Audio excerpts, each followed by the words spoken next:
کہ حضور کی یہ حدیث آپ نے بارہا سنی ہوگی کہ میری اور تمہاری مثال تو ایسے ہے جیسے آگ کا ایک گڑھا ہے، تم اس میں گر پڑنا چاہتے ہو اور میں تمہارے کپڑے پکڑ پکڑ کر گھسیٹ رہا ہوں۔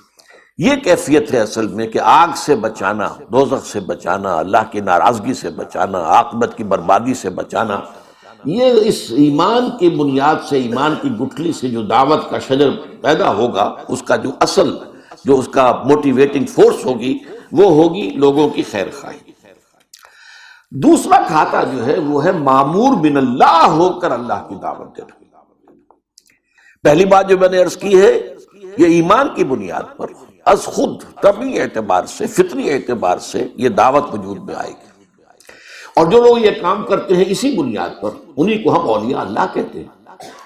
اولیاء اللہ میں اور انبیاء میں فرق یہی تو ہے کہ نبیوں کو وحی آتی ہے، اولیاء اللہ کو وحی نہیں آتی۔ یہ اولیاء اللہ ہیں، اللہ کے دوست ہیں، اللہ کے ساتھی ہیں، اللہ کا نام پھیلا رہے ہیں، اللہ کی طرف لوگوں کو دعوت دے رہے ہیں۔ تو یہ ولایت ہے در حقیقت کہ جو خود بخود حاصل ہوتی ہے ایمان اور عمل صالح اور تواصی بالحق کے نتیجے۔ لیکن دوسرا کھاتا ہے معمور من اللہ ہو کر، یہ ہے نبوت اور رسالت کا کھاتا۔ اللہ جنہیں چن لیتا ہے اور ان کو معمور کر دیتا ہے اس بات پر کہ تمہیں میری طرف لوگوں کو بلانا ہے، تمہیں حق کی دعوت دینی ہے، تمہیں لوگوں پر اتمام حجت کر دینا۔ اس معاملے میں بھی انبیاء کرام کا بھی رول ہے، خاص طور پر رسولوں کا رول جو ہے بڑا فیصلہ کن ہوتا ہے۔ نبی جو ہے وہ عام طور پر اولیاء اللہ ہی کے انداز کی شخصیتیں ہوتی ہیں، سوائے اس فرق کے کہ انہیں وحی آتی ہے، لیکن رسول آتا ہے دعوے کے ساتھ، مجھے اللہ نے بھیجا ہے، میں معمور من اللہ ہوں، اور نہ صرف یہ کہ تم اللہ کی بندگی اختیار کرو بلکہ میری اطاعت کرو۔ یہ ایک خاص رول ہے کہ جو رسولوں کا ہے۔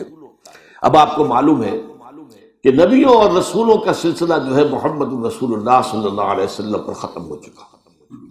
اب یہ کام کس کا ہے؟ یہ معموریت من اللہ جو ہے، اللہ کی طرف سے معمور ہونے کا منصب امت محمد صلی اللہ علیہ وسلم کو بحیثیت مجموعی حاصل ہے۔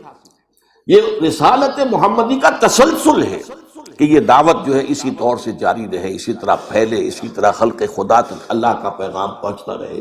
یہ در حقیقت رسالت محمدی صلی اللہ علیہ وسلم کا تسلسل ہے۔ اس اعتبار سے غور کیجیے تو ہمارے ہی منتخب نصاب میں شہادت علی الناس کا تصور سامنے آتا ہے، لوگوں پر اتمام حجت کر دینا۔ چنانچہ امت مسلمہ کی جو غرض تاسیس بیان کی گئی، وَكَذَلِكَ جَعَلْنَاكُمْ أُمَّةً وَسَطًا لِتَكُونُوا شُهَدَاءَ عَلَى النَّاسِ وَيَكُونَ الرَّسُولُ عَلَيْكُمْ شَهِيدًا۔ تمہیں ہم نے ایک امت بنایا اس لیے، اور یہ امت وسط کی امت ہے، بہترین امت ہے، درمیانی امت ہے، یا جیسا کہ میں سورہ حج کے درس میں واضح کرتا ہوں، یہ درمیانی لنک ہے۔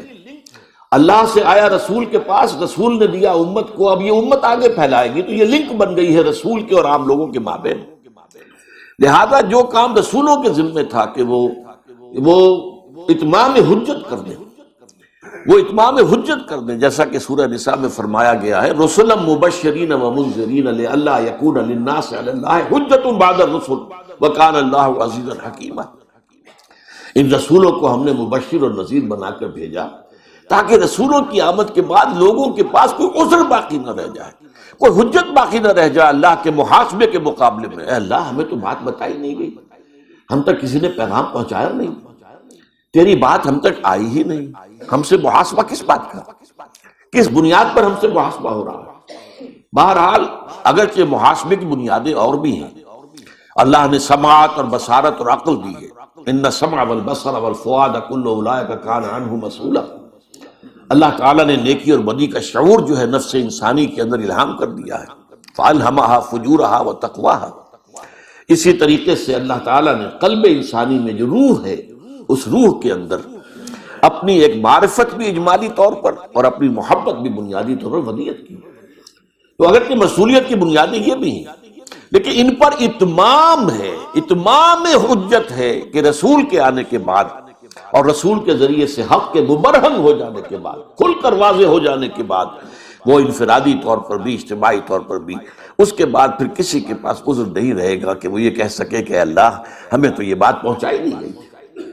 یہ ہے اصل میں درجہ جو آپ سمجھیے کہ ہم جو اجتماعی طور پر کام کرنے کی کوشش کر رہے ہیں، یہ امت جس کا اس کے لیے بنائی گئی ہے، جس کے لیے سورہ حج میں بھی آیا ہے لِيَكُونَ الرَّسُولُ شَهِيدًا عَلَيْكُمْ وَتَكُونُوا شُهَدَاءَ عَلَى النَّاسِ، جس کے لیے سورہ آل عمران میں فرمایا گیا كُنتُمْ خَيْرَ أُمَّةٍ أُخْرِجَتْ لِلنَّاسِ تَأْمُرُونَ بِالْمَعْرُوفِ وَتَنْهَوْنَ عَنِ الْمُنكَرِ وَتُؤْمِنُونَ بِاللَّهِ۔ اور جب بدقسمتی سے پوری امت اس فرض سے جو ہے بیگانہ ہو گئی ہے، تو اب یہ ہے کہ جو جاگ سکتے ہیں وہ جاگیں، اور جن کو جگا سکیں جگائیں، اور اس جاگنے اور جگانے کے عمل سے ایک چھوٹی امت وجود میں آ جائے بڑی امت میں۔ بڑی امت میں تو سب ہیں جو محمد کے نام لیوا ہیں، لیکن اس چھوٹی امت میں وہ ہوں گے جو فرمایا گیا وَلْتَكُمْ مِنْكُمْ أُمَّةٌ يَدْعُونَ إِلَى الْخَيْرِ وَيَأْمُرُونَ بِالْمَعْرُوفِ وَيَنْهَوْنَ عَنِ الْمُنكَرِ وَأُولَٰئِكَ هُمُ الْمُفْلِحُونَ۔ یہ معاملہ جو ہے فلاح کا وعدہ صرف ان سے ہے۔ جو امت ایٹ لارج ہے، بڑی امت ہے، ٹھیک ہے، وہ ہے اللہ کے نام لیوا، اللہ کے رسول کے نام لیوا، لیکن یہ کہ فلاح کا وعدہ جو ہے، کامیابی کا وعدہ ان سب سے نہیں ہے۔ کامیابی کا وعدہ ان سے ہے جو ان میں سے جاگ کر اور دوسروں کو جگا کر ایک امت تشکیل دیں، party with in party, state with in state, امہ ود ان امہ، جس کا کام ہی یہ ہو یدعون الی الخیر، دعوت دیتے ہو خیر کی طرف۔ یہ اس میں سارے الفاظ آ گئے جو میں نے شروع میں استعمال کیے، دعوت حق، دعوت دین، دعوت اللہ، دعوت الی سبیل رب، یدعون الی الخیر، یہ سب خیر ہے۔ جو خیر کی طرف دعوت دیتے ہوں اور نیکی سے کا حکم دیتے ہوں، بدی سے روکتے ہوں۔